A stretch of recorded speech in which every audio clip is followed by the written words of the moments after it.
책 왜 읽어? 안녕하세요. 네, 오랜만에 굉장히 네. 방송으로 돌아왔는데요. 네. 네, 우리 방송 제목이 뭐였는지도 벌써 가물가물해요. 아니에요. 그 책 왜 읽었잖아요. 그 책을 네, 읽어봤습니다. 네. 그 책을 읽었는데 진짜 방금 전에 살짝 패닉이었었어요. 너무 오랜만에. 네. 제가 이거 찾아보니까 우리 지난번에 마지막으로 막 우리 찍고 했었던 게 이게 한 4년 전이네요. 너무 오래됐다, 그렇죠? 그게 너무 믿기지가 않네요. 맞아요. 네. 그 생각해보면 그때 이제 막 이제 뭐 결혼 앞두고 있고 막 이래가지고 보니까 상태가 그나마 지금보다 훨씬 낫더라고요. 그래서 본인 상태 말씀하시는 네, 제 상태 얘기하는 깜짝 거예요. 놀랐어요. 그래서 바로 그 다음 영상으로 이게 올라가면은 네, 이게 네. 무슨 일인가 싶을 수 있어요. 그 전에 영상을 보통 그래. 방송 영상이라고 하는 게 네. 다음 영상을 보면 이게 연속성이라는 게 있어야 되는데 이게 너무 지금 그 신경 지금 카메라 어떻게 비칠지 그거 신경 쓰시는 거예요? 그럼요, 사람인데. 그렇죠. 당연하죠. 사람인데 어떻게 자기 보이는 게 신경이 안 쓰이지. 네. 어쨌든 근데 참 서론이 길었는데 네. 또 이게 오랜만에 시작하는 거기도 하고 각자 이제 소개를 좀 간단하게 하고 또는 또 특별 좀 모신 분이 있기 때문에 맞아요. 네. 소개를 일단 하자면은 저는 설주부고요. 네. 네. 저는 책대장입니다. 네. 네. 우리 그 책 웨이버에 이제 정통이 있는 두 명이 이제 MC였고요. 네. 오늘은 근데 가운데 굉장히 특별한 분을 모셨는데 맞습니다. 자기소개 한번 네. 해주시죠. 네, 안녕하세요. 저는 짱구 눈썹을 가진 노진구를 닮은 맹구다라고는 별명을 네. 줄여서 짱진구입니다. 정말 멋진 별명 아닙니까? 네. 그 근데 대단한 캐릭터를 막 세 개를 녹여가지고. 네, 근데 놀랍게도 제가 세 만화를 다 안 봤어요. 어. 그래서 뭐라고 하는지 잘 모르겠습니다. 유명한 일명입니다. 엄청 네. 유명하다는. 네, 잊지 마세요. 그렇습니다. 진실이 살아있는 방송을 해야죠. 네. 그래서 네. 이제 오늘 어떻게 그러면 이제 모시게 됐고 무슨 책을 하기로 했는지부터 일단은 좀 말씀을 드려야 될 것 같은데 오늘의 책은 다 이거 표지를 보여드려도 되겠죠? 이게 굉장히 근데 맞아, 이게 근데 초판본 그 표지를 네. 그대로 이제 사용한 거라고 알려져 네. 있더라고요. 그리고 이제 실제로 소설도 보면은 초반에 나온 것도 있고 이제 조금 지나가지고 나중에 이제 나온 판본도 있는데 네. 그 중에서는 이제 초판본에 대한 번역이라고 합니다. 이게 뭐 1818년 네, 네. 1818. 네. 그- 번역도 네, 맞습니다. 네. 그래서 어쨌든 제목도 말씀을 안 드렸는데 제목은 그 유명한 프랑켄슈타인입니다. 네. 네, 저자는 메리 셸리라고 하는 작가의 유명한 작품이죠. 그래서 이 작품을 선정한 뒤에 또 마침 우리 주변에 이 분야에 또 권위 있는 전문가가 계시기 때문에 네. 네, 바로 짱진구. 네 엄청난 이름을 가지신 네네. 무려 세 캐릭터가 같이 네, 이렇게 프랑켄슈타인 박사가 만든 것 마냥 조합이 되어 있는 그런 거 짱찐구 박사님이 이렇게 와 계십니다. 그래서 또 워낙 이 분야에 대해서 또 공부도 하셨다고 하니까 맞아요. 또 이 책과 관련해서 그래서 조금 어떤 인연이 있으신지 한번 소개 좀 해주시면은 조금 왜 모셨는지에 대한 이해가 될 것 같은데.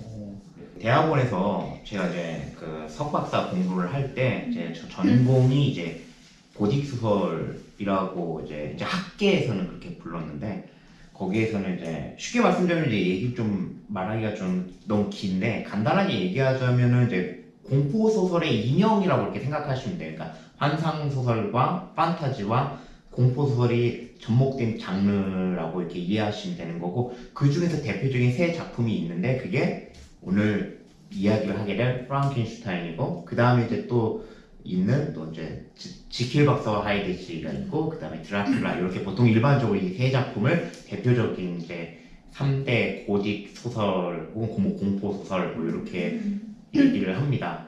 그래서 저는 이제 이걸 계속 가지고 공부를 열심히 했었던 와중에 그래도 아무래도 유명하다 보니까 원하든 원하지 않았든 이 작품을 반드시 접할 수밖에 없었고 저 개인적으로 또 SF 이제 사이언스 픽션 장르를 되게 좋아하는데 그 장르에 또 이중 어떤 면에서 보면 좀 효시라고 일컬어질 수 있을 법한 그런 그 역사상 좀 약간 의미 있는 그런 작품이라서 이렇게 해서 저 이렇게 이 두 분과 함께 이런 영광된 자리에 참석하게 되었습니다. 그런가요? 저는 사실 이 책을 제대로 읽은 게 처음이라서 오늘 이게 정말 방송이 너무 기대가 됩니다.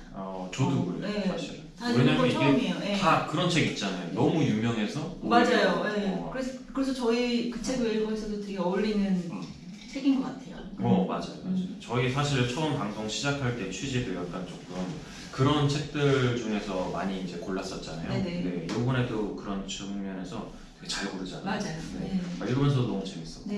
네.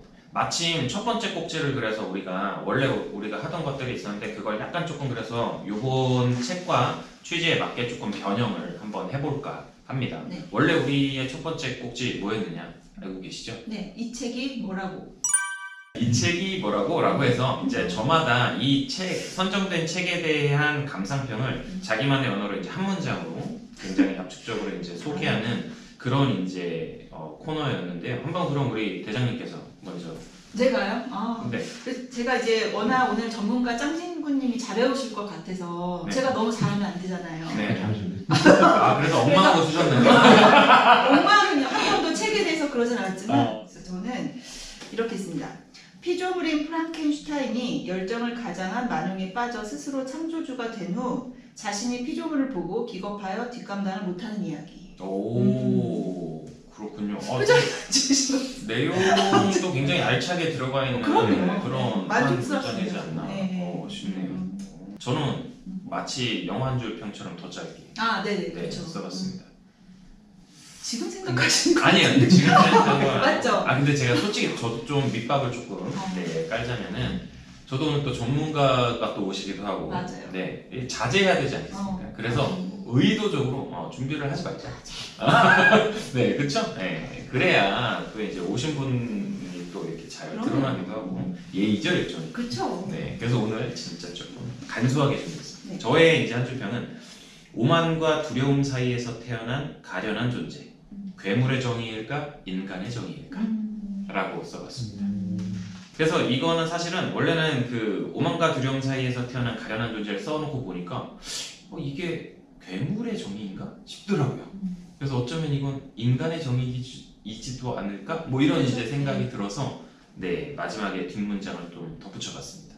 또 이제 이따가 또 얘기할 기회가 있을지 모르겠죠. 뭐 알터에고 막 이런 개념과 얘기할 때도 이 작가와 이 뭔가 창조주와 피조물 사이의 어떤 이런 유사성, 되울림 같은 어떤 그러한 모습이 약간 좀 떠오르기도 해서 나름 이렇게 한번 좀 써봤습니다. 네. 저희 잘했나요? 아, 네. 제가 생각했던 거 이상해요. 너무 잘해주셔서 제가 너무 속으로 좀 너무 놀랐습니다. 맞아요. 예. 이 정도로 해도 아, 놀라시면 왜냐- 제대로 하면 얼마나 놀랄까요? 맞아요.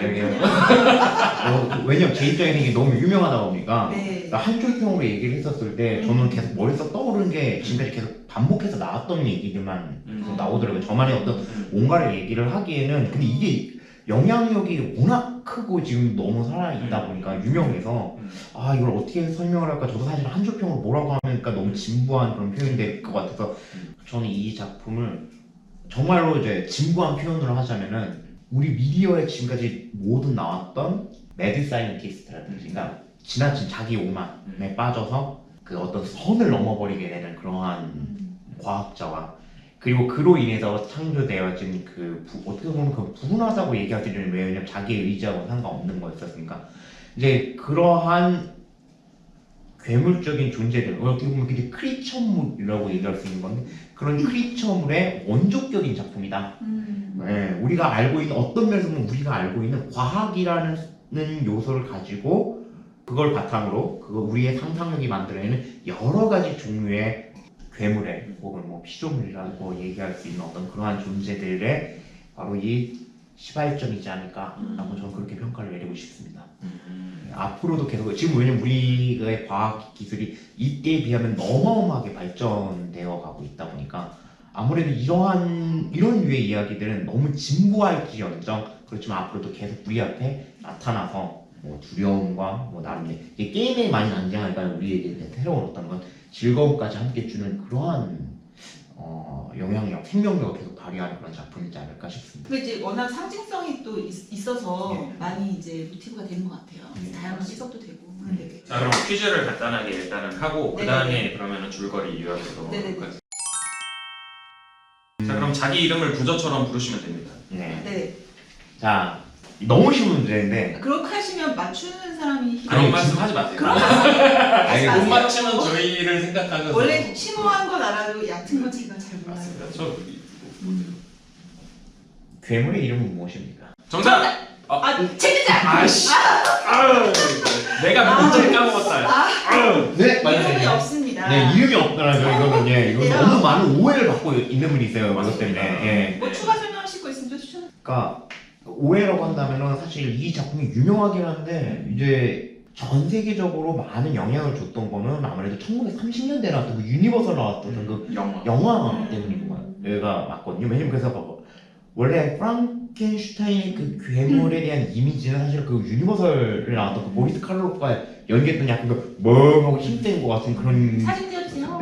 네, 그런 류의 그걸 연상시키게 하는 건데 근데 많은 사람들이 거기에서 원래 괴물은 이름이 없죠 원래 그게 근데 많은 사람들이 이거는 프랑켄슈타인이다. 네, 네. 정말 저도 어렸을 때 지금도 어렸을 때 아마 그렇게 예, 지금 많이 알고 아마 보고 계신 프랑켄슈타인이 분들이 괴물이라고. 네네, 괴물이 이름이 이름이라고. 없습니다, 여러분. 아, 근데 제가 이걸 뻔한 질문인데도 왜 말씀드렸냐면 감성적인 질문으로 들어갔었어요. 근데 오히려 그 사람들의 그런 오해가 우리 이 괴물한테 더 좋을 수 있다는 거죠. 왜냐면- 없는 이름을 그렇죠. 왜냐면 프랑켄슈타인 누구 이름가 음. 창조주가 자기 아버지 이름을 물려받았었으니까. 네네. 그걸 뺏었네. 음.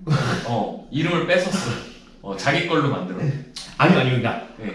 왜냐면 서양에서 프랑켄슈타인이라고 한다면 아버지 이름을 그대로 갖게 되는 아들처럼. 거죠. 예, 그러니까 아들처럼 이렇게 물려받은 거였으니까 가족의 그토록 그 어딘가에 소속되고 싶었고 가족을 그렇게 갈망했던 그 괴물의 심정을 감안했을 때 사람들의 오해는 그에게 그 괴물한테 굉장히 큰 선물이었죠.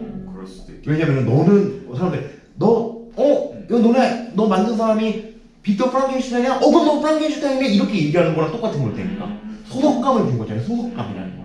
그 이름이라는 게. 그 이름은 또 누구 이름입니까? 그 아버지 이름을 받게 되는 거였으니까.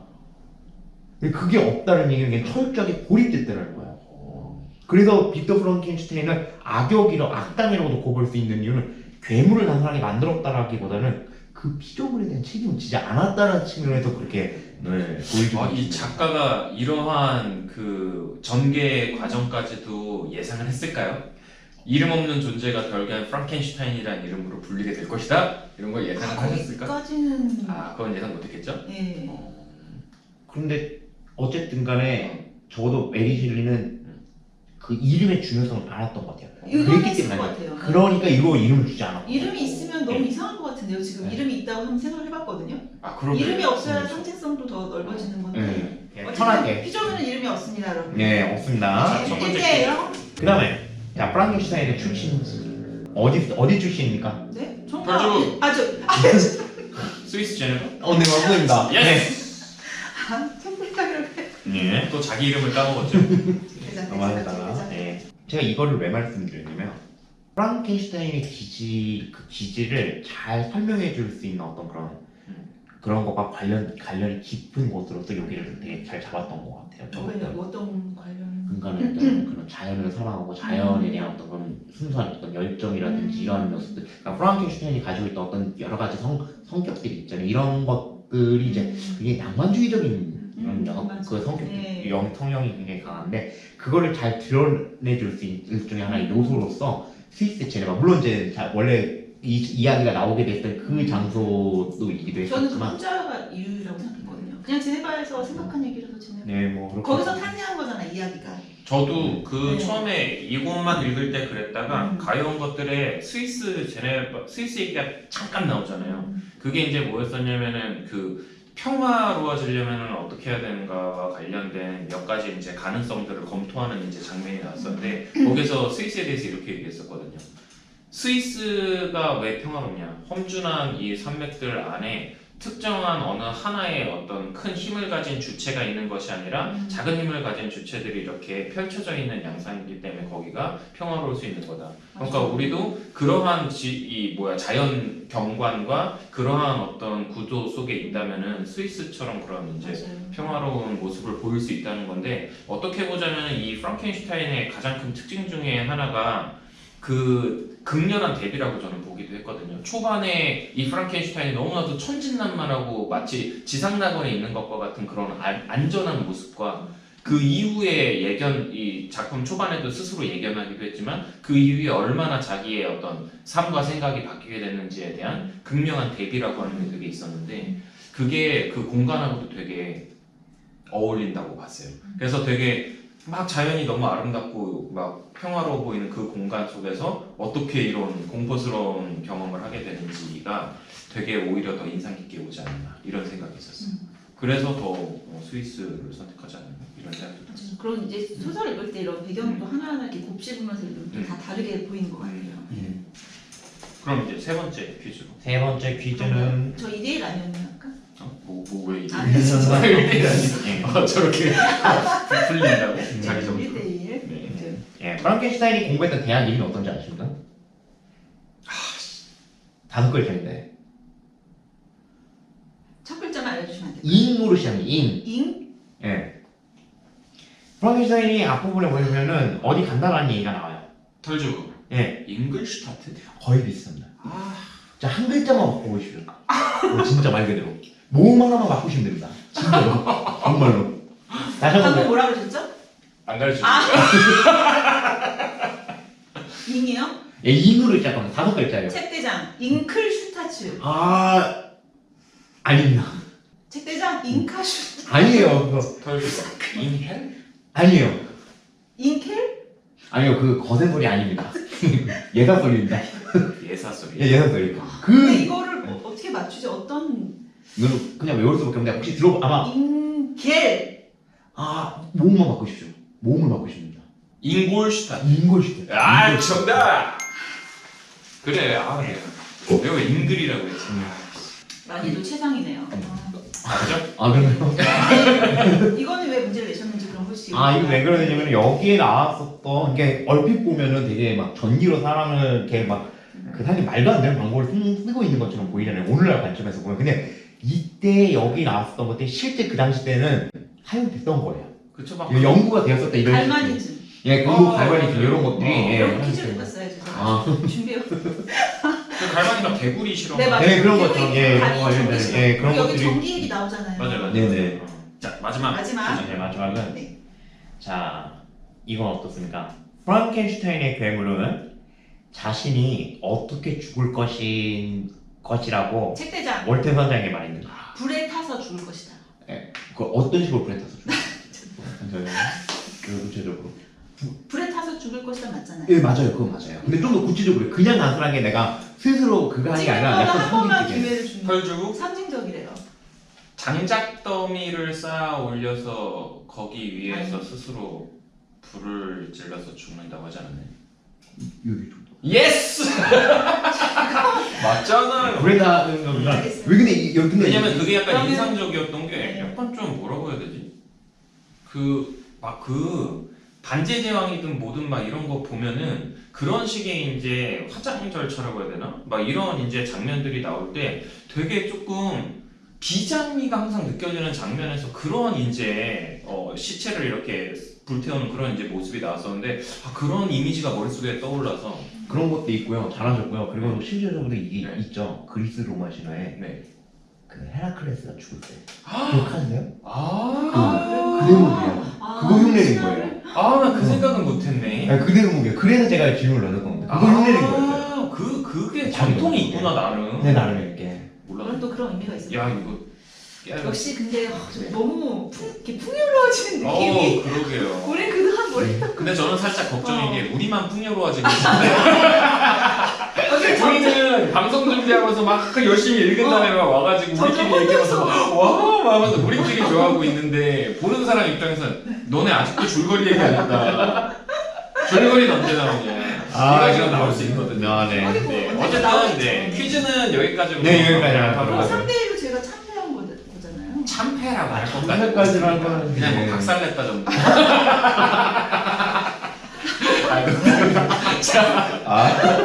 기분 진짜 나쁘네요. 진심 나쁘네요. 이제 그러면은 줄거리를 아까 우리가 말씀드리기로 했었는데요. 네네. 제가 봤을 때 이게 줄거리가 일단 등장인물을 좀 말씀드려야 될 것 같은데 아까 방금 말씀드린 로버트 말튼 그죠? 이야기의 화자라서 이분이 이야기해주는 이제 액자식 구성으로 이야기가 좀 진행이 되고 이 사람은 이제 뭐 탐험을 하는 이제 뭐 선장이라고 봐야겠죠. 대장 저와 같은 대장이라고 보시면 됩니다. 어디로 탐험 가는지도. 여기 북극, 맞습니다. 북극이고요. 근데 이 배에서 뭔가 개가 끈 썰매를 타고 간 어떤 거인을 보잖아요. 거인이 가고 나서 어떤 사람이 빙하에 이제 떠내려와서 구한 사람이 바로 빅터 프랑켄슈타인입니다. 그래서 이 사람은 이제 그 뭐 결론적으로는 그 크리처를 아니 피조물을 이제 따라 계속 이제 쫓고 있는 상황이었죠. 자기가 만든 생명체죠. 그래서 빅터 프랑켄슈타인이 이야기를 이제 시작하면서 소설이 쭉 진행이 되고요. 그리고 이 빅터 프랑켄슈타인이 만든 크리처는 아까 말씀드린 대로 이름이 없고 설명이 아까 다 좀 됐던 걸로 알고 있고요. 그래서 근데 이제 빅터 프랑켄슈타인 사실은 대학에 들어가서 옛날 연금술사나 이런 이야기에 이제 도취가 돼서 혼자 연구를 시작하죠. 무서운 속도로 몰입해서 제가 알기로 한 2년 정도를 공부해서 시체와 생명의 어떤 과정, 인과관계 이런 것들을 연구해서 드디어 생명체를 만들었는데 그 모습이 너무 기괴한 거죠. 그러니까 정말 제가 아까 말씀드린 주렐라는 정말 도망을 나가버리는 이제 그런 이야기고 그 다음에 이제 이 피조물은 이제 없어졌고 그리고 나서 우연히 이제 이 빅터 프랑켄슈타인이 있는 곳에 친구 어린 시절에 너무 좋았던 시절을 같이 보냈던 앙리 클레르발이 와서 이유도 딱히 묻지 않고 굉장히 잘 간호를 해주고 회복이 됐는데 충격적인 소식을 듣죠. 그죠? 이 고향집에서 이 프랑켄슈타인 동생이 이제 죽었어요. 그래서 그 동생을 죽인 게 이 피조물이라고 확신하죠. 이제 이 프랑켄슈타인이 그러고 나서 이제 그 피조물을 또 중간에 만나게 되고 그런 상황에서 계속해서 이제 그랬는데 중요한 거는 기점이 거기가 포인트인 것 같아요. 그래서 이 피조물이 이 빅터한테 자기가 그동안 오두막 그 따뜻한 오두막 집에서 겪었던 그 인간들한테 좀 버림받은 그 얘기를 하면서 자기와 똑같은 피조물 아주 공포스럽게 생긴 여자를 만들어 달라고 해서 이제 빅터가 그러겠다고 했는데 거기서 이제 만드는 선택을 하지 않았죠. 선택을 하지 않았고 만들다가 찢어버렸어요. 그렇죠? 그리고 나서 이제 비극이 시작되는 거죠. 이제 복수할 거야 막 이러면서 분노한 피조물이 정말 어릴 때 이제 어떻게 보면 정혼 관계인 엘리자베스를 정말 결혼 첫날에 처참하게 죽고 그 다음에 그 엘리자베스의 죽음으로 인해서 또 아버지도 죽고 그리고 이야기가 아까 지나갔지만 동생을 죽인 사람이 사실은 이 피조물이 아니라 다른 어릴 때부터 같이 잘 지냈던 모리츠라는 이 착한 여자애가 또 희생이 됩니다. 그래서 이걸 여성성이랑 또 뭐 연관짓는 해석도 있는 것 같았어요. 그래서 그렇게 해서 계속 비극을 이제 맞이하고 결국은 뭐 클레르바를 다 죽고 이제 마지막으로 피조물을 이제 복수하러 떠나는 여정에서 이제 이 선장을 만나게 됐고 그리고 빅터가 이제 죽음을 맞이할 때 놀랍게도 그 이제 피조물이 나타나서 또 자기 이야기를 또 한껏 그래서 굉장히 자기 이야기를 많이 하더라고요. 책에서 이야기를 한참 하고서 거기서 조금 놀라운 대목이 이 로버트 왈튼 이 선장이 그 피조물을 보고 놀라질 않더라고요. 징그럽다 뭐 이런 얘기 하지 않고 이렇게 오히려 얘기를 아무렇지 않게 들어주면 정말 조금 특이했던 것 같고 그렇게 해서 이제 자기는 모든 것이 끝났고 자기는 죽을 것이다 하고 이제 사라졌죠. 근데 죽어서는 되게 잘한 것 같아요. 너무 잘하셨네요. 준비 안 한 거 치고는 좀. 네. 이게 좀 이게 좋은데. 와우. 오늘 좀 잘했어. 너무 잘하셔가지고. PG를 이제 독자분들의 어떤 우려를 조금 불식하자는 차원에서 말씀을 드리자면은 이 책의 재미는 스토리에만 있지는 않다.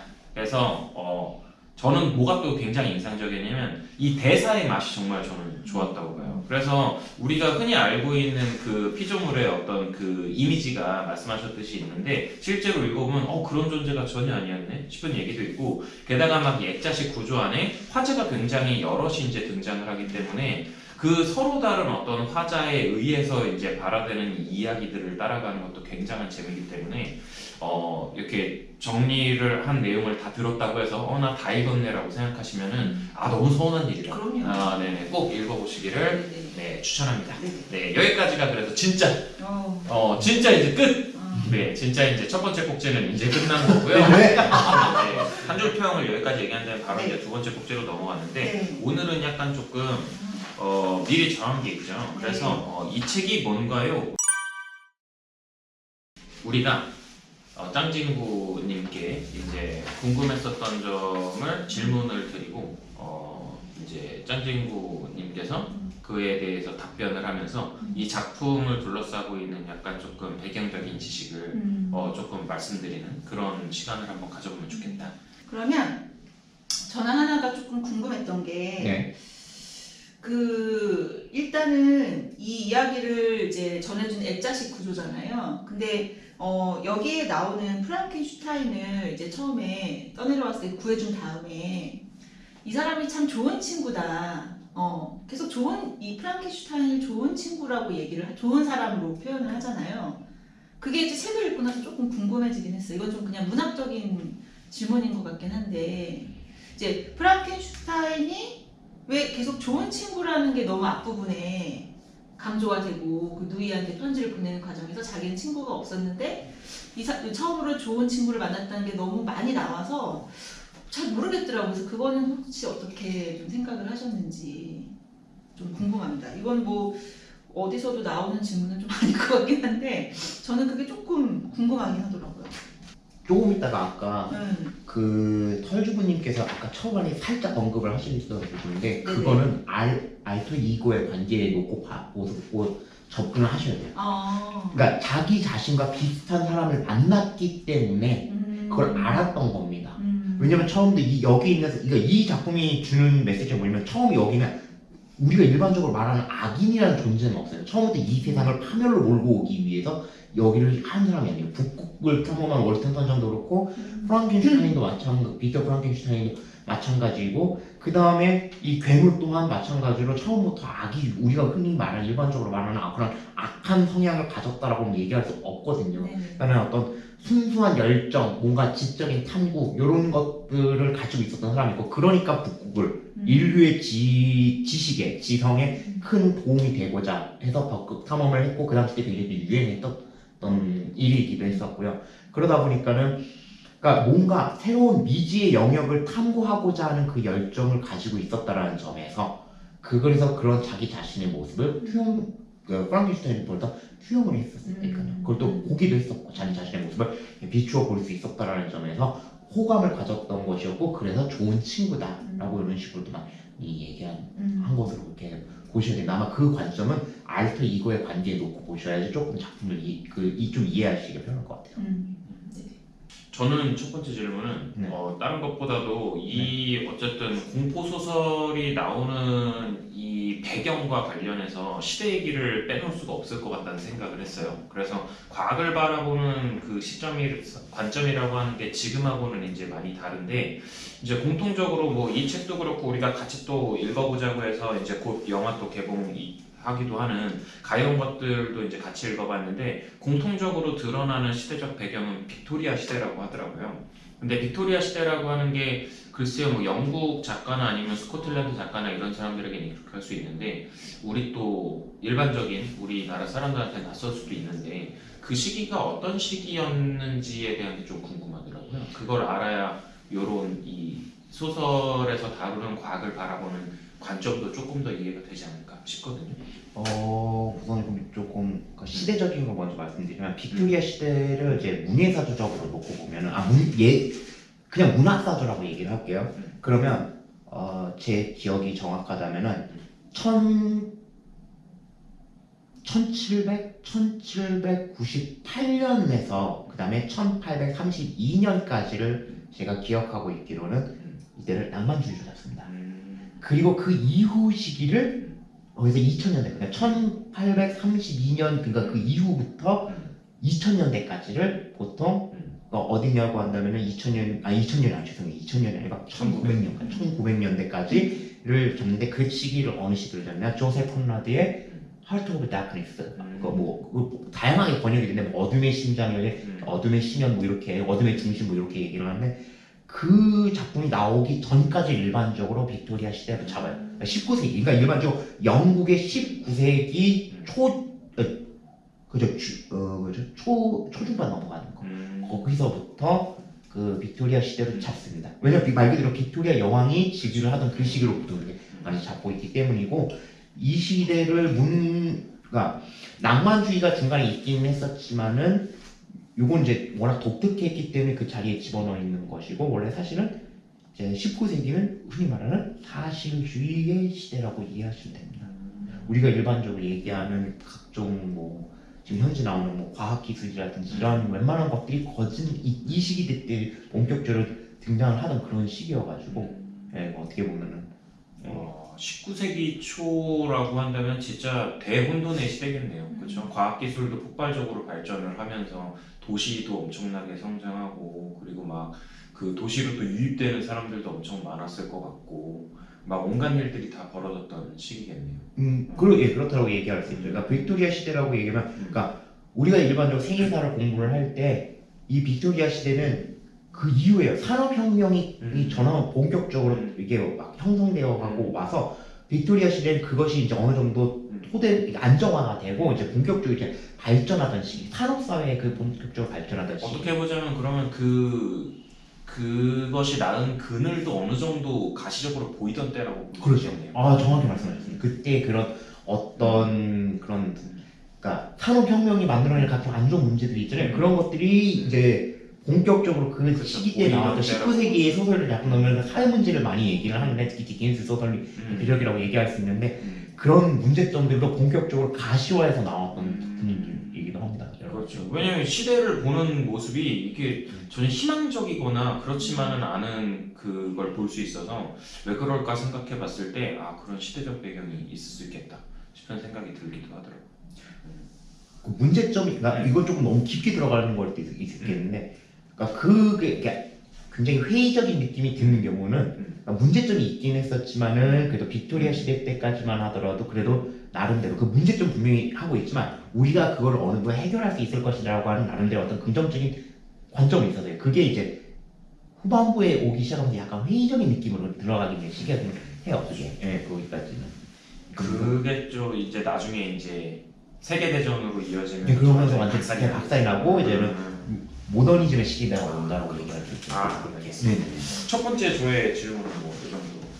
네. 이게 많이 길어지겠네요. 네. 질문 3개하면 3시간 하겠네요.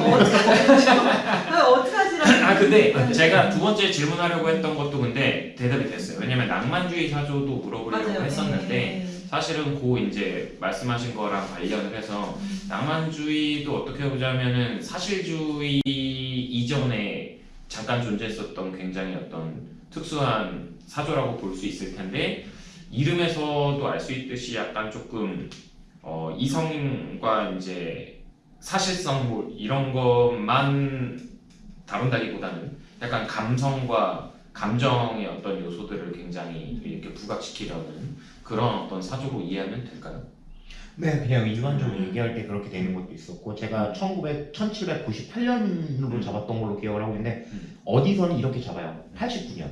1789 프랑스 대혁명의 시대로 이렇게 이야기를 하면서 그러니까 그 시기가 굉장히 복잡합니다. 그러니까 정치적으로는 프랑스 대혁명으로 인해 가지고 이제 막 이런 어떤 기존적인 그 기존에 있던 권위에 대한 어떤 전통이라든가 이런 거에 대한 반발도 있었던 거였고 프랑스는 그걸 아예 완전히 뒤집어 엎었지만 영국은 그래도 이거를 나름대로 조화를 이뤄 나가는 쪽으로 좀 덜 하긴 했어요. 그래도 나름대로 그런 전통에 대한 반발 같은 그런 요소가 있었고 그런 거에 대한 두려움도 있었고 그것도 이해하기에 되게 좋겠네요. 네, 왜냐면 프랑스 혁명을 기준으로 하면 약간 그 낭만주의 이전에 있었던 고전주의 이후에 왜 낭만주의인가라고 하는 거에 대한 설명도 조금 더 이해가 편할 수 있겠네요.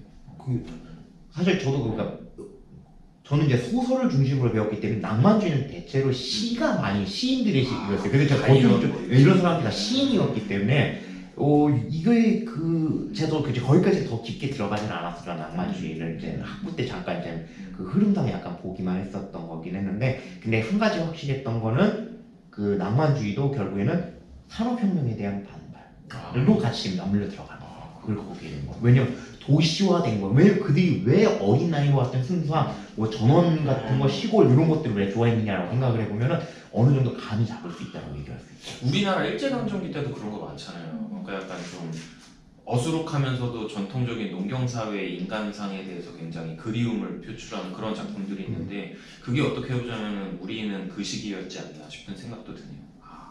그러니까 결론은 이제 이 책은 낭만주의의 영향을 굉장히, 그러니까 본인이 낭만주의적인 경향성을 가지고 있는 것 같죠. 시대상 그것에 영향을 받았어요. 그리고 그렇죠. 같이 있었던 이 이야기가 창행했던 게 이 사람이 두 사람이랑 있었는데 그 로드 바이런 경하고 그다음에 바이런 경의 주치였던 그 존 폴리돌리 이 사람하고 같이 제네바 호수인가 거기로 놀러 가면서 우리 심심한데 무서운 무서운 얘기 하자. 거기서 나온 그 상상력으로 나온 게 이거였다는 면에서 그리고 이 작품을 보시면 우리 좀 이따 뭐 얘기할 수 있을 것 같긴 한데 그 중간에 이 책을 읽잖아요. 괴물이 네. 책들 물론 맞아요. 거기 안에 책을 상상수가 인상적이었어요. 이게 있어요. 저기 낭만주의의 작가예요. 그러니까 이 작가의 남편이 그 낭만주의 3대 신이 아닌가요? 네 맞아요. 퍼시. 그렇죠. 네. 그래서 저 그럼 질문 하나만 더 해도 돼요? 음. 이 책의 앞에 보면 서문을 그 남편이 썼다고 되어 있어요.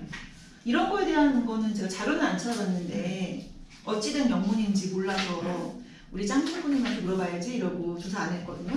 여기 보면 이제 서문이 전 이제 속아가지고 처음에 메리 셸리가 썼구나 하고 읽었는데 밑에 보니까 1818년에 메리 셸리 남편인 퍼시 비시 셸리가 자신이 작가인 것처럼 썼다라고 한 게 뭔가 이제 어떤 작품적인 창작의 일부러 서문을 넣은 건가요? 그거 그런 아니면 거라고 이해를 했는데 정확히 이해하셔야지 그 대충 그렇게 아니 근데 풀어서 이해하시면 이게 안 되죠. 진짜로 이게 뭐라 해야 될까? 음. 이 우리 가여운 것들도 읽었잖아요. 네. 너무 헷갈리는 거야. 헷갈리죠. 근데 옛날에 이거 다른 책이지만 뭐 이제 부에미레 같은 경우는 네. 같은 연구를 좀 같은 동반자적 입장에서 뭐 선물 쓰고 이런 거는 봤으나 네. 이제 뭐 이렇게 소설에서 네. 이런 건 처음 봐서 네. 서문이 엄청 또 중요하잖아요. 네. 그래서 이거를 작가인 것처럼 쓴 것이 소설의 일부인 건지. 그래서 저는 여기부터 약간 읽을 때 이게 뭔가 그 남편의 영향을 많이 받은 건가. 그 남편 시인의 경우는 엄청 낭만적인 색깔이 강한데 그런 좀 궁금증은 들더라고요. 그래서 혹시 서문에 대한 이야기를 알고 계시는지 해서 여쭤봅니다. 그거는 제 기억이 맞다면 기억이 맞다라기보다는 이건 특별하게 너무 어렵게 짚고 안 넘어가도 될 것 같아요. 그 부분은. 왜냐면 이게 생각했던 거 이상으로 18세기하고 19세기 때 영국뿐만 아니라 서양은 대충 쓴 거 아니에요, 진짜 그냥 막 써준 거 아니에요? 대충 쓴 게 아니라 네. 여기 나와 있었잖아요. 네. 이거는 서문이 네. 메리 셸리 본인이 쓴 거예요. 남편이 쓴 것처럼 한 거지만은 실제로 자기가 쓴 거예요. 자기가 쓴 거예요? 그러니까는 남편의 명성에 따라 자기가 쓴 거예요. 왜요? 그건 또 뭐야? 아까 제가 말씀드렸던 게 네. 이 당시 때 그 여성에 대한 그 시선이 안 좋았어요. 그러니까 저는 그래서 익명으로 이 책을 그렇죠. 그래서 그 유명한 19세기 여성 작가 중에 있어요. 아시면은 그 조지 엘리엇이라고 되게 유명한 작가가 있거든요. 근데 아시다시피 이 사람 여성 작가인데 조지 엘리엇. 약간 딱 들어보시면은 남성적인 그렇죠. 그 이유가 거기 있는 거예요.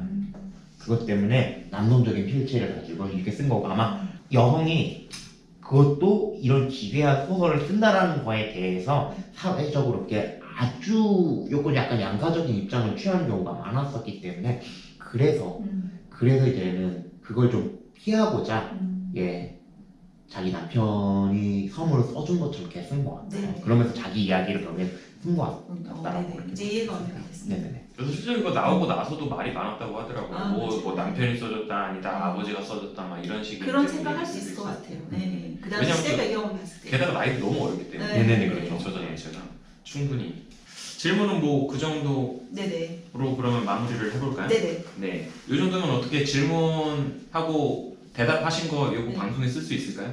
네, 뭐. 충분히 가능하겠죠? 그것도 하다가 또 질문이 나올 수는 있을 것 같아요. 아. 안 드리긴 했는데 어차피 네, 얘기가 맞습니다. 나올 것 같아서. 일단 뭐 우리가 한 꼭지로 떼가지고 이제 뭐 질문을 하고 이제 대답을 하시긴 했지만 네. 중간 중간에도 우리가 또 만약에 약간 좀 질문할 게 생기거나 걸리는 네. 게 있으면 또 언제든 네. 질문. 다시 한번 또 두 번째 꼭지 소개를 한번 할 텐데요. 제가 이 책 하면은 아까 했듯이 어디선가를 할 거예요. 네. 후창을 하면서 네. 다음 꼭지로 넘어가 보겠습니다. 네. 시작해볼까요? 네. 이 책 어디선가. 두 번째 꼭지 같은 경우에는 책과 관련된 이제 다른 문학이나 예술 작품을 이제 함께 살펴보는 시간인데요. 그래서 책을 읽으면서 이 부분을 읽었을 때 이런 것들이 떠올랐다라고 하는 것들을 자유롭게 쭉 이제 공유하면서 다양한 이제 작품들과 이제 이렇게 연관성을 한번 좀 살펴보는 그런 시간을 가져보도록 하겠습니다. 이렇게 얘기를 하면 또 좋은 게 왜 그렇잖아요. 내가 지금 이 작품은 안 읽어봤지만 다른 비슷한 작품들 되게 인상 깊게 봤는데 그런 걸 같이 언급하는 그러면 뭔가 조금 이 책에 대한 관심도 더 갖게 되고 거리도 좀 좁혀지는 게 있는 것 같아서 같이 얘기해 보는 게 되게 의미가 있는 것 같습니다. 먼저 누구부터 한번 얘기해 볼까요?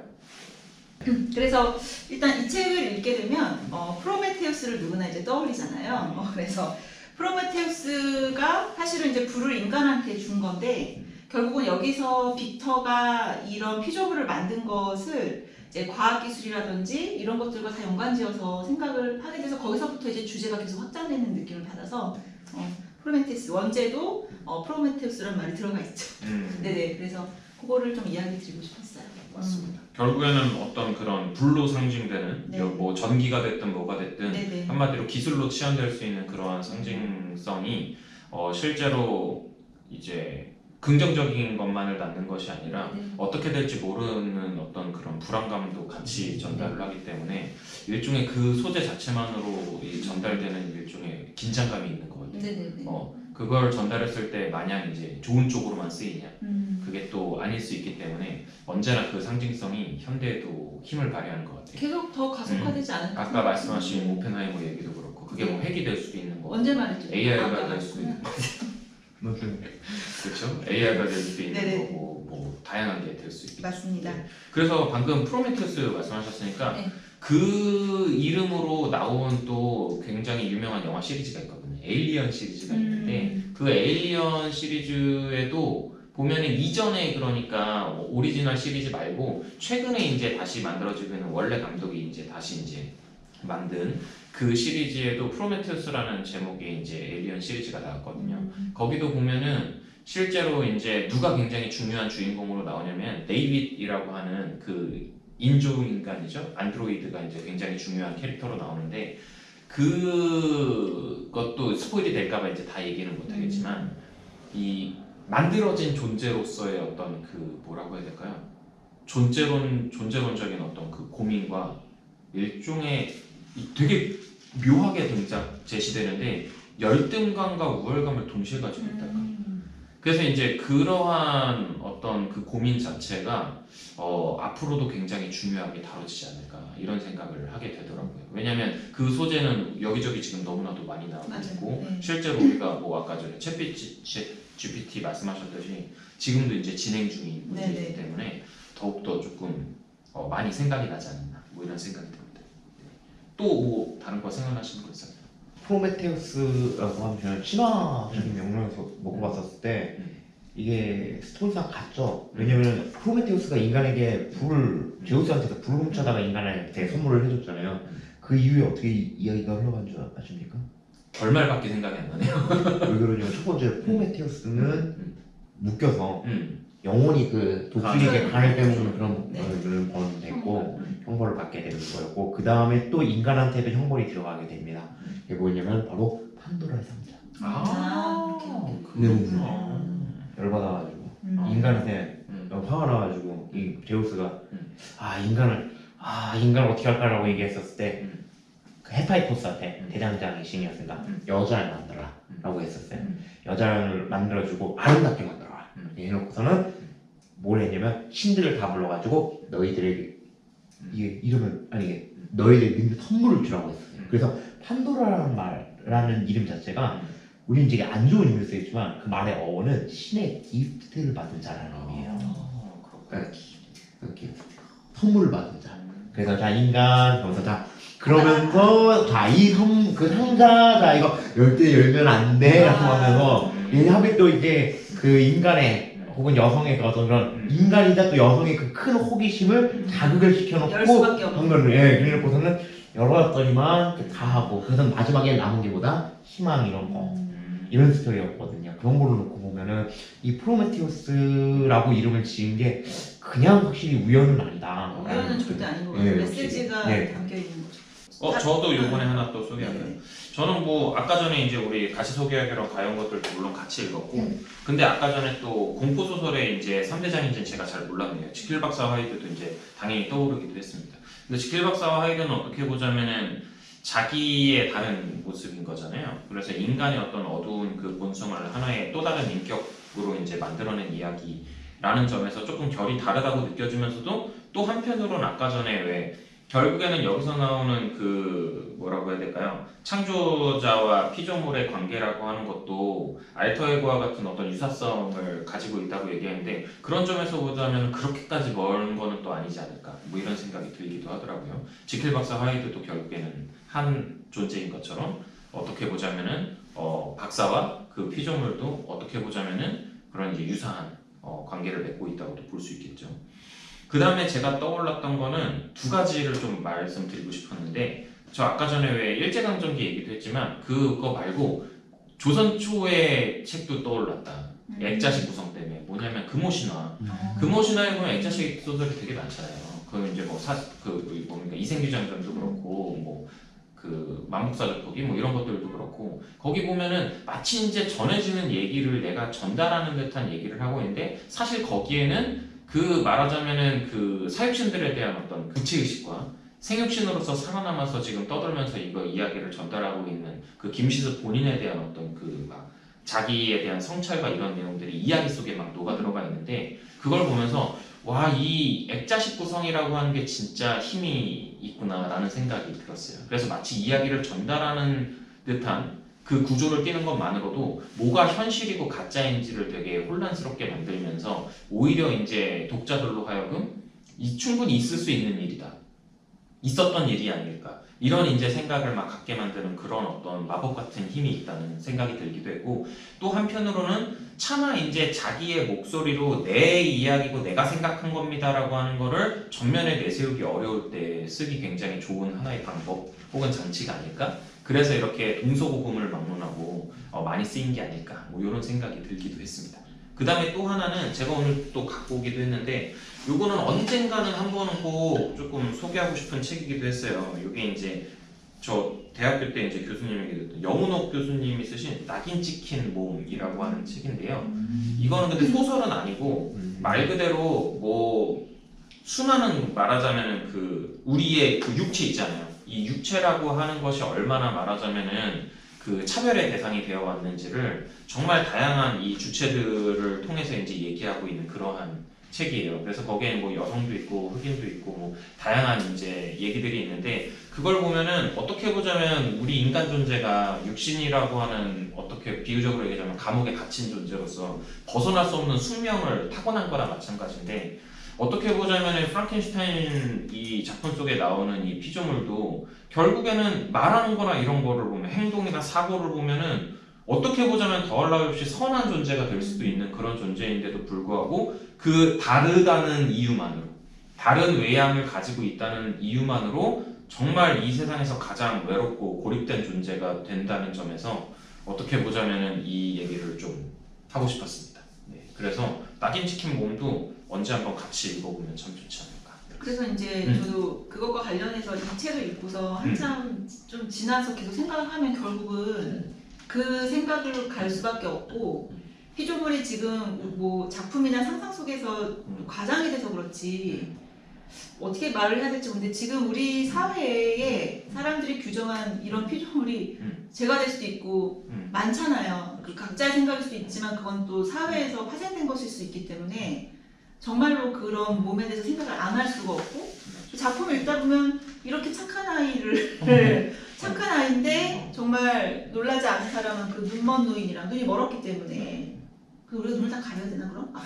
그럼 되잖아. 해결되는 거 아니야?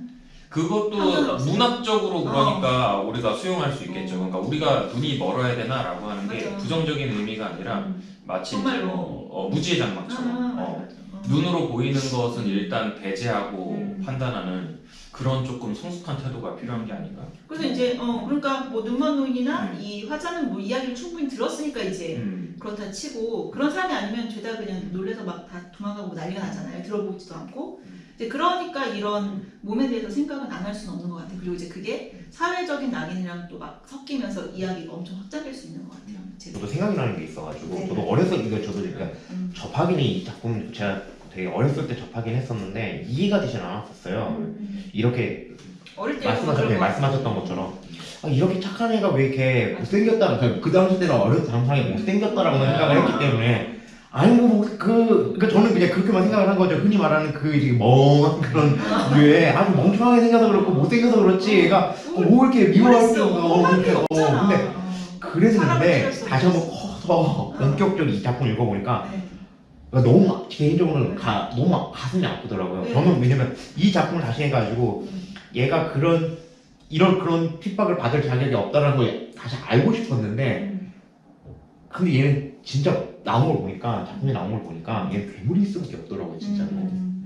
왜 그러냐면 얘가 키가 8피트라고 얘기하잖아요. 그렇죠. 그럼 1피트가 보통 30cm로 하는 건데 2m 50 정도. 2m 50 정도 되는 거잖아요. 근데 문제는 이 빅터 프랑켄슈타인이 이거 만들 때 이걸 만들기 쉽게 하기 위해서 비율도 크게 만들었다라고 얘기를 한 거예요. 그러니까 단순하게 이게 팔다리만 긴 게 아니라 팔다리만 긴 게 아니라 전반적으로 이 골격이라는 것이 이게 그잖아요. 그러니까 안 그래도 일반적으로 2m 40 정도 50 정도 되면은 보통 사람이라고 하더라도 엄청나게 크잖아요.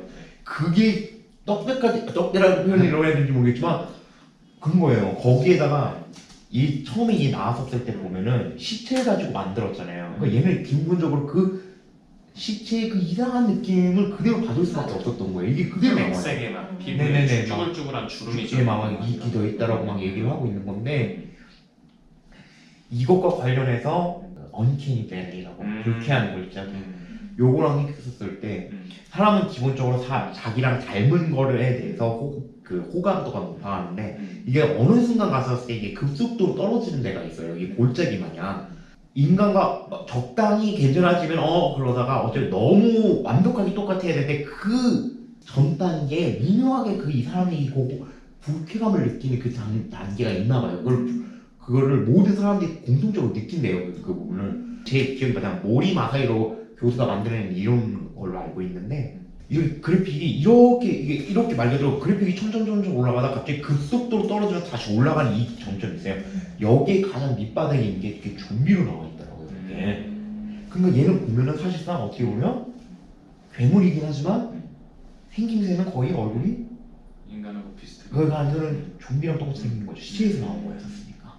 그렇죠. 걔는 어떻게 보면은 이제 덜 썩긴 했었지만 어쨌든 간에 그 시체의 그 느낌을 최대한 그대로 남아있는 그런 끔찍한 얼굴인 거죠. 거기에다가 2m 40이면은 거의 뭐 곰 수준이죠? 국보곰 수준의 만약에 실제로 만난다면 인간은 그걸 보고 놀라게 우리 지금 이렇게 되게 교양인처럼 얘기하는 거야. 하지만은 그냥 기억하는 거다. 아까 난 일단 약간 다시 생각해. 눈으로 판단하지 않겠어 라고 얘기하지만 일단 돌을 잡을지 모르겠어. 착한 아이라고 뜨고 조금 다시 생각해. 이거는 이게 그 애의 내면을 보기 전에 이미 봤었을 때 우리는 압도된 거예요. 그러니까 이건 본능적인 영역에서 나오는 그 두려움이 있고 혐오감이다 보니까 그러니까 좀비가 우리한테 혐오감을 주는 이유 중에 하나는 그거죠. 왜? 우리 자신에 대한 죽음의 원초적인 우리가 가장 두려워하고 싫어하는 그 형상이 바로 좀비 우리의 죽음이잖아요. 그 죽음이 정말 피하고 싶은. 정말 피하고 마주치지 싶은 거예요. 그러니까 시체도 싫은데 그 시체가 움직인다고 생각을 해보고 싶어요. 사람처럼. 네, 그러니까 제 기억이 맞다면은 19세기 초 영국 남자들의 평균 키가 160대에서 160대 정도 됐었을 거예요. 그럼 진짜. 네. 그거는 그걸 감안했을 때, 그게 지금처럼 이렇게 크지가 않았던 상황이었기 때문에 그걸 감안을 해보면은 2m 50이라는 거는 거의 이건 진짜 정말 그냥 보면 너무 공포스러워. 이거는 거의 그 수준이지 않을까. 그러니까 저도 항변하고 싶어서 변호하고 싶어서 이걸 다시 한번 꼼꼼하게 읽어봤는데 찾아보면 찾아볼수록 그렇게 보일 수 할 수밖에 없는 거예요. 이거를. 이 책과 관련해 가지고 그 얘기도 있더라고요. 그러니까 이제 그 피조물의 상징성이라고 하는 거가 이제 제가 소개한 이 그냥 그 제목의 이름을 빌려오자면 낙인 찍힌 모든 몸을 상징할 수 있겠으나 그게 이제 누가 될 수 있느냐에는 물론 이제 여성도 들어갈 수 있고 또 한편으로는 그 당시 이제 막 제국주의의 이제 막 성장과 그리고 이제 노예무역이 이제 시작되던 것들이 이미 너무나도 공공연하게 영국에서도 잘 알려지고 이미 찬반에 대한 것들이 굉장히 이제 막 격렬하던 때라고 하더라고요. 그래서 그것과 관련해서 반대의 어떤 입장을 취하고 있었던 작가의 의식이 이제 투영된 것이 아니냐. 그래서 그렇게 우리랑 똑같이 말하고 사고할 수 있는 존재지만 너무나도 두려운 모습을 보이고 있는 그 존재들에 대해서 우리가 받아들일 수 있어야 하지 않는가? 그를 괴물로 만드는 것이 누군가에 대한 어떤 성찰을 담아낸 것이 아닌가? 뭐 이렇게 해석하는 경우도 있더라고요. 그래서 거기에서 많이 고개가 조금 끄덕여지기도 하면서 그렇기 때문에 이게 우리가 흔히 말하는 고전으로서의 생명력을 가지고 있는 거구나. 왜냐하면 그 바구니가 너무 작거나 협소하면은 상징성 안에 들어갈 수 있는 그 존재가 너무 제한이 되는데 이 책은 그런 게 아니라 굉장히 이제 어떤 점에서 보자면은 시적이라고도 볼 수 있는 그런 어떤 그 다양한 상징이 담길 수 있는 아주 훌륭한 그릇을 만들어낸 그러한 작품이 아닌가. 네. 그래서 덩치만큼이나 그릇도 참 크다 이런 생각이. 뭐 혹시 또 다른 작품 소개하고 싶은? 뭐 없으시면 뭐 간략하게 그냥 블레이드 러너. 저도 썼어요. 진짜요? 왜냐면 이제 또 창조주와 피조물의 관계 맞아요. 하면은 빼놓을 수가 네. 없죠. 그래서 이제 뭐 처음에 이게 차이점은 음. 블레이드 러너에서는 필요에 의해서 만든 거냐 뭐 아니냐 이거는 좀 차이가 있지만 너무 놀랍도록 비슷한 장면들이 있더라고요. 맞아요. 그래서 창조주를 찾아가는 장면. 네, 거기 찾아가는 거 너무 비슷하고 그런 분노의 표출이라던가 아니면 마지막 장면은 특히 거의 대사가 똑같은 대사 아닌가 막 그 자기는 이제 곧 죽을 건데 빅터 주제 죽고 나서 피조물이 자기는 죽을 건데 자기는 이런 거 봤었고 자기는 어떤 경험했고 그 문구가 너무 비슷해서 와 이거 정말 문학적 모티브가 이렇게 비슷할 수 있지 이렇게 생각을 했죠. 굉장히 비슷하게 떠올랐어요. 뭐 메시지도 조금 비슷한 부분도 있는 것 같고 그런 생각이 들었죠. 저 그래서 관련해서 또 못 떠올리는 혹성 탈출. 그치. 어떻게 보자면은 그 에이프가 그렇게 이제 인간 이상의 이제 지성을 맞아요. 갖게 되는 네. 것도 어떻게 보자면은 치매 치료제라고 하는 거를 만들기 위해 과정에서 벌어진 일이었는데 그것도 어떻게 보자면 유사한 측면이 있지 않나. 그래서 그 안에서도 에이프와 되게 좋은 관계를 맺을 수 있는 가능성들이 분명히 존재했는데 결국에는 그 어떻게 보자면 막 아집과 두려움과 막 이런 것들이 뒤섞이면서 결국에는 파국으로 치닫게 되는 그 과정이 나오는데 그것도 또 한편으로는 떠오르기도 해서 이거의 시초는 물론 이제 딱 이 작품이다라고 얘기할 수는 없겠지만 굉장히 지대한 영향을 끼친 게 아닌가 뭐 이런 생각을 또 갖기도 했습니다. 저는 물론 이 작품 안에서도 나와 있긴 하지만 짧게 보면은 성경과 그 다음에 존 밀턴의 신라고 패러다이스 로스트. 처음에 나오죠. 그렇죠. 왜냐면은 이게 참 그러니까 이거죠. 창조주와 피조물의 관계였었을 때 되게 서양 문학에서 성경을 또 빼놓을 수가 없는 거잖아요. 한번 읽어주세요. 이따가 이 장면 읽으려고 미리 말라고. 네. 이게 왜 그랬었냐면은 여기에서는 이제 성경에서 나와 있지 않지만은 이제 신라권에는 이 대목이 나옵니다. 이 작품 맨 앞에 보면 이게 이걸 비문이라고 얘기를 할지 이게 갑자기 이게 생각은 안 나는데 이제 작품의 핵심 주제랑 관련된 다른 작품의 요소를 따갖고 온 게 있어요. 그러면서 이게 나오죠. 이게 뭐냐면 인간이 얘기하는 거야. 인간이 얘기했다고 얘기할 수 있어요. 뭐냐면 창조주여 흙으로 저를 빚어 인간으로 만들어 달라고 제가 요청했으니까 어둠에서 끌어내 달라고 제가 애원이라도 했습니까? 라고 이렇게 얘기를 하고 있죠. 근데 사실은 이렇게 얘기하고 있기는 하지만 사실 패러다이스 로스트, 그러니까 신라권도 그렇고 원래 이거 신라권이 약간 이거 이제 일본식 번역이어가지고 보통 잃어버린 낙원이라고 그냥 그렇게 얘기를 합니다. 예, 맞아. 이게 일본식이라고 이거 예. 근데 여기도 그렇고 사실 원래 성경도 그렇고 창조주와 피조물의 관계가 이제 신과 그 다음에 인간의 관계는 사실은 이 프랑켄슈타인하고 괴물의 관계하고도 원래 같은데 근데 굉장히 대조적이죠. 완전히 대조적이고 그리고 이 작품에서 사실상 이 작품에서 가장 큰 이 괴물에게 가장 큰 많은 책을 읽었지만 이 친구에게 굉장히 많은 영향을 준 책은 바로 신라권이었더라고요. 자기를 닮은 형상, 사랑해서 자기가 닮은 형상으로 인간을 그렇게 아름답게 만들었는데 왜 나는 이렇게 만들었는가? 그리고 심지어 자기가 혼자인 것에 대해서 굉장히 뼈저리게 느꼈다는 거. 외롭다 하니 난 아담에게 자기 여인을 만들어주고 그 다음에 심지어 타락했던 그 대천사장 루시퍼, 그러니까 세이탄에게도 그거를 따르는 수많은 동료들이 있었다. 라는 거에 대해서 막 하소연을 하잖아요. 막 억울해. 난 그보다도 못하다. 그보다 못하다. 막 이렇게 얘기하면서 이랬던 장면을 놓고 봤었을 때 근데 저도 근데 그 장면 보면서도 이제 느낀 게 성경에 대해서 네. 바라보는 그 관점이 네. 와 되게 이 시기 낭만주의를 지나 빅토리아 시기로 넘어오고 이제 흔히 말하는 이제 굉장히 과학의 시대로 이제 넘어오게 되면서 정말 많은 게 변화했구나 이런 거를 사실 느꼈거든요. 뭐냐면 저는 약간 그런 생각도 들었어요. 그러니까 성경 말씀을 하셨으니까 프랑켄슈타인은 그렇게 만들어졌기 때문에 죄를 지을 수밖에 없다는 느낌이 들었거든요. 이 책을 보면서 그렇게 생겼으니까 누굴 구해도 나는 총 맞고 돌 맞고 내가 소리 지르지 못하게 입만 막아도 상대방이 죽고 막 이런 이제 상황 속에서 죄를 짓게 만들어졌다라고 하는 문장이 머릿속에 떠오르자마자 그냥 기독교에서 만들어진 인간 존재도 마찬가지 아니야?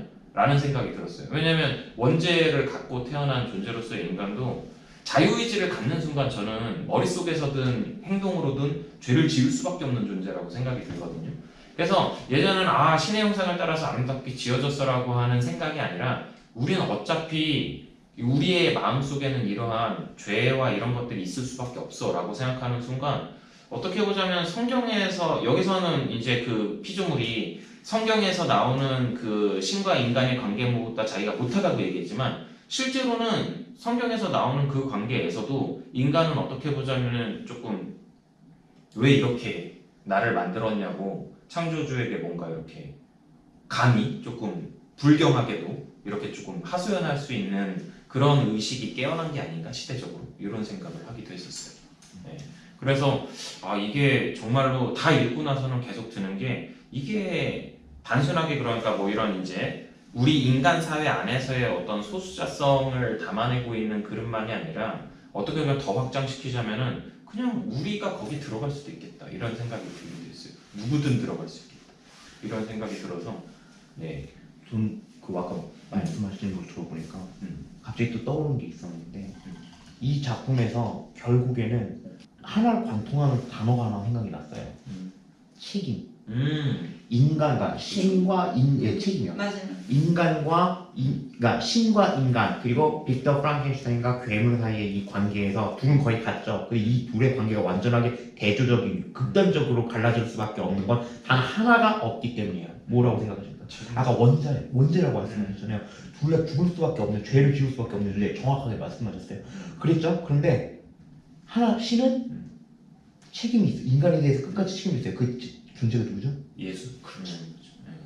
대속죄, 원죄를 대신해서 희생을 했잖아요. 얘는 없어요. 얘는 끝까지 자기가 만들었는데 끝까지 자기가 어떻게 보면 이제 성자잖아요. 성자를 희생시켜보면서까지 자기 피조물에 대한 책임을 끝까지 지려고 했었어요. 그리고 그걸 했죠? 약속했었죠? 그런데 얘는 없어요. 사실 얘가 괴물이 될 수밖에 없었던 이유 중에는 회계분들이 간단했어요. 다른 사람이 모두 얘를 외면했어도 적어도 이 하나만큼 얘를 안아줬더라면은 적어도 얘는 이러지는 않았었을 거예요. 적어도 딴 거 아니더라도 내가 너 너무 못생겼긴 했죠. 그래도 내가 널 만들었기 때문에 그에 대한 책임감으로 너를 어떻게든 해보겠다 라고만 했었어도 그래도 적어도 이런 일은 벌어지지 않았었을 거다. 빅터 프랑켄슈타인이 오은영 박사님을 만났더라면 이런 비극은 일어나지 않았죠. 질문이 하나 풀렸네. 아까 처음에 질문에서 네.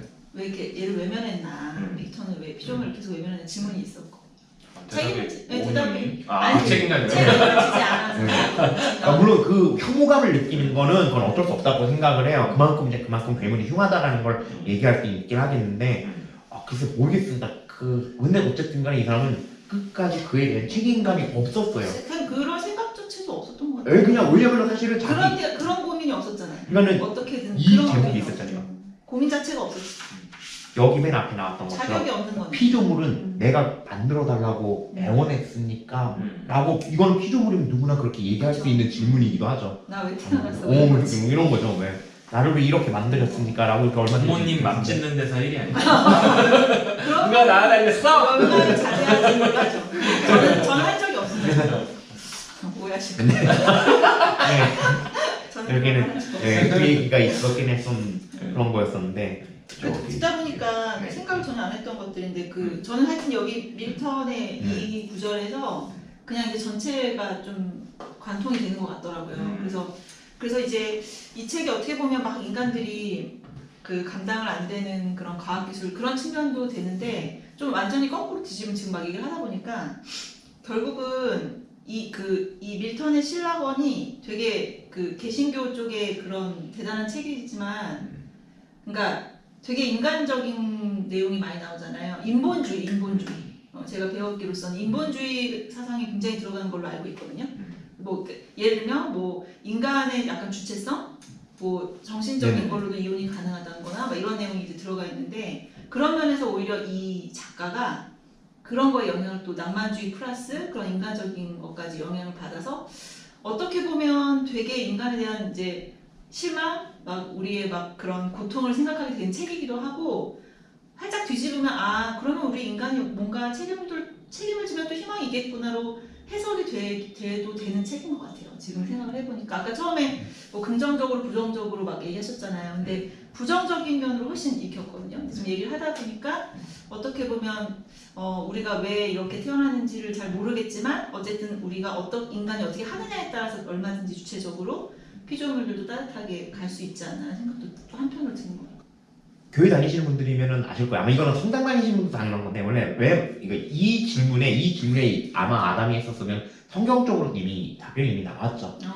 왜 종교적 모든 해석하면 예, 좀 종교적으로 보더라도 이 왜 만드셨을까라고 이거는 인간적으로 충분히 물어볼 수 있겠죠. 왜냐면은 존 밀턴 같은 경우는 신고전주의 작품에 속해가지고 얘는 여기 안에 그리스 로마적인 요소도 같이 들어가요. 성경하고 더해진 거 작품이거든요. 근데 그렇게 놓고 봤었을 때 답은 뻔하죠. 너하고 같이 뭐 관계를 맺기 위함이다라고 얘기하잖아요, 보통.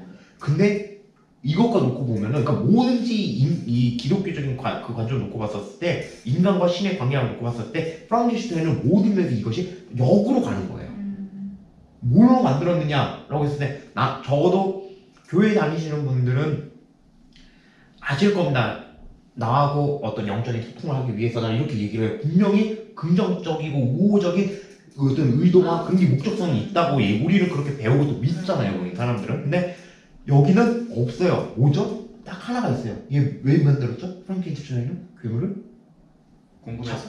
자기의 이기적인 지적 욕구를 위해서 그거 하나만 본 거예요. 얘에 대한 그러니까 적어도 피조물에 대한 생각을 해가지고 자기를 닮아서 예쁘게 만들었다라고는 아니 인간은. 근데 괴물은 왜 등치 크게 만들었어요? 그냥 만들기 쉽게 하기 위해서 라는 이유 하나만으로 자기의 어떤 직접적인 어떤 과학을 실험하고 이게 맞는지 하기 위한 이런 거였지 얘에 대한 어떤 고려라든지 배려는 단 하나도 없었다라는 거죠. 그러니까 책임도 안 지고 그래서 얘는 이렇게 되고 그러면 얘는 결국에는 그에 걸맞는 그에 대한 대가를 혹독하게 치르고 고생은 고생대로 다 하고 그렇게 세상을 떠나는 거죠. 라고 보고 있습니다. 그래서 사실 가벼운 것들도 그냥 이것도 얘기를 사실 많이 하면 좋은데 너무 오늘 얘기를 못해서 조금 아쉽기는 해요. 맞아요. 곧 이제 또 이게 개봉을 하기도 하고 영화로 그리고 되게 호평을 많이 받고 있더라고요.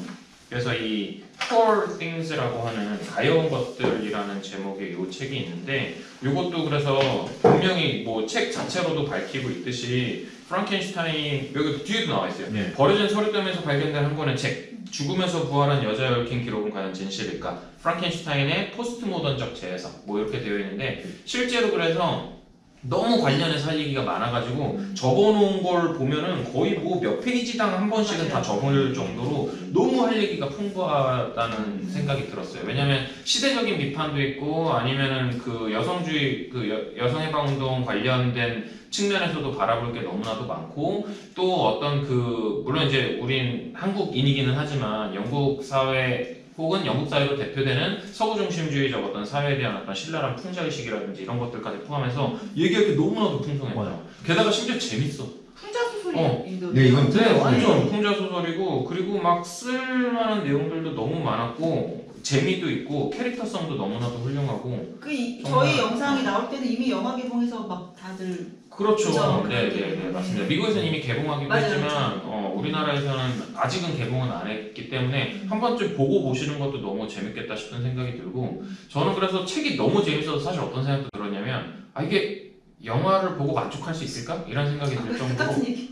이걸 어. 도대체 영화로 어떻게 약간 걱정이 됐어요. 그래서 와 이거 너무 재밌게 잘 썼는데. 음. 그리고 이 프랑켄슈타인이라고 하는 작품과 이제 어떤 점에서 이게 트위스트가 됐는지를 얘기하는 것도 너무 재밌는 작업이 될 것 같아서 두 번 같이 읽어보셔도 참 좋지 않을까 이런 생각이 들더라고요. 그래서 한편으로는 여기서 이제 벨이라고 하는 캐릭터로 나오잖아요. 근데 어떻게 보자면 프랑켄슈타인과 완전 반대잖아요. 벨이라고 하는 아름다운 아까랑 어떤, 완전 달라요. 육체를 가지고 있는 보는 게, 존재로서 게다가 프랑켄슈타인 그의 피조물이 경험하지 못했었던 삶을 살아내서 결국에는 하나의 굉장히 뭐라고 해야 될까 주체적인 인간으로서 완성되는 존재가 여기서 이제 나오게 되는데 저는 이거 완전 다른 얘기로 모티브라고 해도 되나 막 그래서 완전히 다른 방식의 이야기 프랑켄슈타인이라는 네. 다르다고 생각을 하거든요. 너무 많아서 이 자리에서 너무 얘기 못하고 이건 따로 정말. 얘기를 해야 될 거예요. 네, 진짜 네, 얘기하는 이거 거 하나만 가지고도 얘기할 게 너무 그다음에 아까 그 책 대장님께서 의문을 가지셨던 이게 왜 이게 그 너무 다르다고 말씀을 하셨잖아요. 네네네. 그건 포스트 모더니즘의 특징을 아시면은 네네. 이게 왜 이렇게 작품을 썼는지에 대한 감도 잡을 수 있습니다. 포스트 모더니즘의 특징 중에서 무엇이 활용이 돼서 활용을 했는가 이런 것도 얘기 같이 나눠보면은 조금 이 작품을 이해하는 데 크게 도움이 될 것 같아요. 맞아요. 그거를 모르면 그냥 네. 번역했다 정도가 되는 네, 거고. 그냥 모티브를 받았네. 네, 뭐 근데 이렇게 생각하면, 네. 그렇게만 녹일 수는 없어요. 얘기를 할 네. 수는 없을 것 네. 같아요. 문학적 스토리상으로 얘기를 할 수 있지만 그래서 네. 그렇게 하는데 어쨌든 그냥 저는 뭐 아예 안 할 수 없으니까 정말 대단했던 건 어떤 형식적인 재미. 그러니까 우리가 액자 소설이라고 생각하는 그냥 뭐 진짜처럼 얘기하는 거겠지 했는데 이 책도 아까 털주분 말씀을 좋았지만 한수 위다. 네, 몰고 가는 정말 솜씨가 막 네. 뒷부분 보면 뭐 정말 막 반전 아닌 반전과 네. 뭐 비평 편집자로서의 작가 역할이라던가 이런 게 너무 재밌어서 정말 잘 쓰지 않았나. 그래서 여기서는 약간 마지막으로 요 얘기만 좀 하자면은 이 포스트 모더니즘에 대해서도 말씀을 하셨으니까 사실 떠오르는 키워드 중에 하나는 사실 해체적인 거잖아요. 그래서 보면은 여기 나오고 있는 어떤 모든 화자들이 다 믿을만하면서 동시에 믿을만하지 않달까? 그래서 이게 누구의 관점에서 보느냐에 따라서 이 이야기라고 하는 게 뭐라고 해야 될까? 그 개별적인 존재에 맞게 해석되어야 된다. 이거를 하나의 통합된 이야기로서 만드는 것은 어떻게 보자면 무의미하다고까지 느껴지더라고요. 그래서 그런 점들도 되게 재밌다. 그래서 이게 어느 하나의 어떤 보통 책이라고 하는 거는 이렇게 중심이 되는 어떤 테마나 의식이란 게 존재하고 그걸 위해서 나머지들이 약간 수단처럼 이제 활용이 되는데 여기에서는 이 중심 자체가 하나가 아니라 되게 이렇게 다중심이라고 해야 되나? 그런 어떤 성격을 가진 것 같아서 와 되게 놀라운 기획이자 작업물이 아닌가 이런 생각이 들어서 와 나는 작가가 될 수 있을까? 막 이런 생각이 들기도 하고 이런 건 어떻게 쓰는 걸까? 막 이런 맞아요. 생각이 들어서 너무 놀라운 그런 작품. 놀라운 작품인 것 같네요. 네. 그래서 영화가 더 기대되기도 해요. 사실 이걸 어떻게 만든 거지? 심지어 호평을 받았대. 어떻게? 막 이런 생각이 들더라고. 네. 그래서 이제 사실은 우리가 마지막 꼭지가 있었거든요. 그게 이제 뭐냐면 그건 네 생각이고 뭐 이런 거였는데 네 생각들을 너무 많이 얘기했어요. 그래서 세 번째 꼭지는 거의 이제 뭐 두 번째 꼭지 얘기하면서 거의 그냥 다 나오지 않았나. 그래서 각각 이제 어떤 주제의식에 대해서 혹시 말 못한 게 있으면은 마지막으로 이제 얘기를 하면서 마무리를 지어보는 게 좋지 않을까 뭐 이렇게 생각을 합니다. 뭐 그건 네 생각이고 이 세 번째 코너에서 사실 얘기하고 싶었던 것들이 대부분 다 나왔어요. 저도 첫 번째로 골랐던 게 뭐였냐면은 창조하는 존재로서의 책임감이에요. 사실 창조하는 존재로서의 책임감인데 그러니까 어떻게 보자면 왜 성경 얘기를 또 잠깐 하자면 결국에 우리에게 모델이 있잖아요. 종교에서는 특히 이제 기독교적인 사상 안에서는 그 모델이 결국에는 그 예수라고 하는 존재 혹은 뭐 삼위일체를 받아들일 때 그 신과 닮은 모습으로 이제 가는 게 목표일 텐데 그렇다면 책임감 있는 모습을 당연히 가져야 된다는 거죠. 그래서 말씀하셨듯이 내가 만들어낸 것에 대해서 책임을 지기 위해서 진정으로 이해하고자 하는 태도부터 일단 갖춰야 되는 것이 아닌가. 그리고 만들기 전부터 그 과정은 시작되어야 된다. 그것만 되더라도 과학이 조금은 사람들에게 주는 두려움을 줄일 수 있지 않을까? 이런 생각이 들기도 해요. 한마디로 만들고 나서의 사후적인 게 아니라 만드는 과정, 만드는 전 과정, 모든 과정에서 이해하고자 하는 어떤 노력은 그냥 상수가 되어야 된다. 이런 생각이 일단 들었고요. 그 다음에 두 번째는 괴물은 어떻게 만들어지는가에 대한 것도 얘기해보고 싶었어요, 사실은. 그럼 뭐냐면 괴물이 여기서는 탄생됐다고만 얘기할 수 있을까? 이런 생각이 들었어요. 괴물은 결국에는 예를 들자면은 그렇게 얘기하잖아요. 그러니까 여자 존재를 만들어달라, 나와 짝이 되는. 그럼 만약에 그런 존재들로 세상이 가득 차 있다면 아무도 소리 지르거나 비명 지르지 않을 거예요. 그러니까 사실은 이거는 그 존재 자체의 내적인 문제인 것이 아니라 결국에는 상호 관계성 속에서 이런 것이 만들어진다는 점에서 괴물은 결국엔 만들어지는 거다. 만약에 우리가 괴물이 두렵다면 그러면 진짜 두려워야 될 거는 괴물이라는 존재가 아니라 그거를 만들어내는 다이나믹이 있는 것이다. 그리고 그 다이나믹 속에는 우리 자신도 들어가 있다. 이거를 생각했을 때 역시 또 1번 주제로 돌아와서 우리가 어떤 거에 책임져야 되는가에 대한 얘기로 돌아갈 수 있잖아. 이런 생각을 해봤고요. 그 다음에 뭐 세 번째는 패스하기로 하고요. 네 번째는 액자식 구조 관련된 거였는데 얘도 뭐 이미 할 만큼 맞아요. 얘기했고요. 네. 그 다음에 이제 마지막 주제의식으로 제가 생각했던 건 공포가 어떻게 창조되는가에 대한 얘기였는데 이 작품이 공포소설이라고 얘기를 했잖아요. 근데 한편으로 이렇게 생각이 들었어요. 그냥 이제 프릭쇼, 막 이렇게 깜짝 놀래키거나 이런 이제 작품은 언제나 영화가 됐든 뭐가 됐든지 간에 큰 감명이 없어요. 놀라지도 않아, 심지어는. 근데 언제나 우리를 두렵게 하는 거는 오히려 그 대상을 단순하게 그냥 두려움을 주는 그냥 도구적인 존재로서 바라보는 것이 아니라 우리랑 뗄 수가 없는 존재다. 이거를 전제로 받아들일 때 두려움이 증폭이 되는 것 같아요. 피할 수 없다, 이거를. 그래서 어떻게 보자면 이게 공포소설로서 어떤 이 위치를 차지하고 있는 것은 그런 어떤 인간 존재와 거의 이제 빛과 그림자처럼 닮아있는 존재이기 때문에 그런 것이 아닐까. 이런 생각이 들어서 공포 창조의 비밀에 대해서도 한번 좀 깊게 조금 생각해 보면 좋겠다. 뭐 이런 생각이 들게 됐습니다. 여기까지가 제가 써놓은 내용이었어요. 그럼 이제 저도 마지막으로 이제 다 뭐 패스하고 패스가 아니라 이제 얘가 다 섞여 나와서 아까 책임이라는 걸로 조금 기결이 되는 것 같은데 거기서 이제 뭐 장면을 많이 가지고 왔는데 하나만 좀 간단히 읽어드리면 12쪽 쪽에 있습니다. 그래서 여기 계속 이제 피조물의 얘기를 많이 하잖아요. 그런 것도 좀 적은 것 중에서 이제 설주부님이 얘기하신 거랑 관련해서 완벽한 인간이란 늘 내면의 평정과 평화를 유지하며 열정이나 찰나의 욕망으로 자신의 평정을 잃지 않는다. 나는 지식을 쫓는 경우에도 이 법칙이 유효하다고 생각한다. 자신이 헌신하는 학문이 사람에 대한 애정을 쉽게 하고 그 어떤 것도 섞이지 않는 순수하고 단순한 즐거움을 갈구하는 마음을 파괴해버린다면 그 학문은 분명 부정하다고, 즉 인간의 본성에 맞지 않다고 할 수 있다. 이 법칙만 잘 지켰다면 그리스는 포로가 되지 않았을 것이며 카이사르는 나라를 구했을 것이다. 신대륙의 발견도 더욱 철저히 이루어져 멕시코와 페루도 파괴되지 않았을 것이다. 이런 얘기가 나오거든요. 그래서 저는 이제 뭐 인간들이 필요에 의해서 과학을 발전시키고 이제 이런 것도 많이 봤지만 이렇게 인간이 그냥 호기심이나 열정을 무기로 해서 뭔가 막 자신의 평정심을 잃는 이 순간에 우리가 있을 때 좀 경계해야 되지 않나. 그래서 이 모든 역사나 과학기술 발전이 인간의 평정심, 그 평정심이라는 게 책임감, 이 사후에 내가 만드는 피조물의 어떤 역할, 책임, 사회적인 거 이런 거를 항상 생각하면서 평정심을 잃지 않고 호기심을 가져야 되지 않나. 좀 이런 생각도 해봤습니다. 그게 우리 책임의 내용. 네네네, 책임의 내용에 관련된 내용이었어요.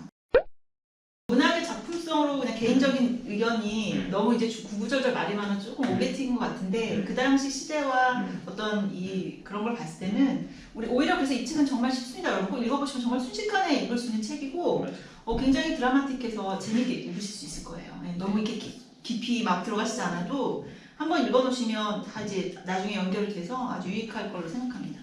자, 그러면은 뭐 이쯤에서 마무리를 한번 지어볼까요? 네네. 네. 오늘 정말 짱진구님이 계셔서 정말 영상이 지금 너무 좋아졌는데 편집이 될지는 아까 편집을 어떻게 하실지 도대체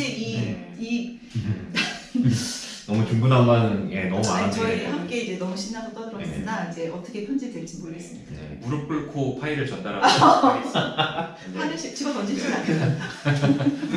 무릎 꿇고 나아가겠습니다. 할 거네. 이거 마지막으로 네, 저희 뭐죠? 애청자 우리 구독자분, 네, 구독자. 어린 친구, 저와 개인적으로 아주 친분이 깊은 이렇게 그림을 그려서 한 3년 전에 아까 네. 말한 한 4년 전에 네, 이름을 벌써. 가리고 여기서 이제 맞춤법 그 책 외일거 이거는 초등학교 1학년이어서 너무 귀엽지 않나요? 그래서 이거 한번 띄워주기로 네. 제가 약속했기 네. 때문에 나중에 그거 파일 스캔해서 한번 네네 띄우는 걸로. 제가 이제 드디어 마음의 짐을 이렇게 그러니까요. 아, 그거 3년 내내 시작했어요. 그러니까요. 그러니까 다음 영상에서 노출하기로 하고 네 전화 전달 받았는데 거기서 끊겼어요. 그리고 네. 나서 4년이 지난 네, 줄 맞아요. 누가 알았겠어요. 아니에요. 네. 죄송합니다 구독자 네. 친구분. 네. 저는 그래서 그래도 이번 기회에 네, 소개를 하고 너무 슬프게도 거기에는 제 모습이 되게 단정한 네, 머리와 너무 미화되어 있는 네. 아주 아름다운 몸으로 표현되어 그러니까요. 있습니다. 근데 거의 지금 저는 네, 네. 거의 뭐 크리처 같은 모습을 하고 아니에요. 있어요. 아닙니다. 아 어제 머리라도 잘랐었는데 사실은 책을 어제 막 읽었어요. 네. 네, 어제 막 다 읽어가지고 네, 알겠고 이제 마무리합시다. 좀 더 떠들면 안 돼요. 이제 얘네 진짜 못 견뎌요. 그래요? 카메라. 카메라 터질 때까지 한번 얘기해요.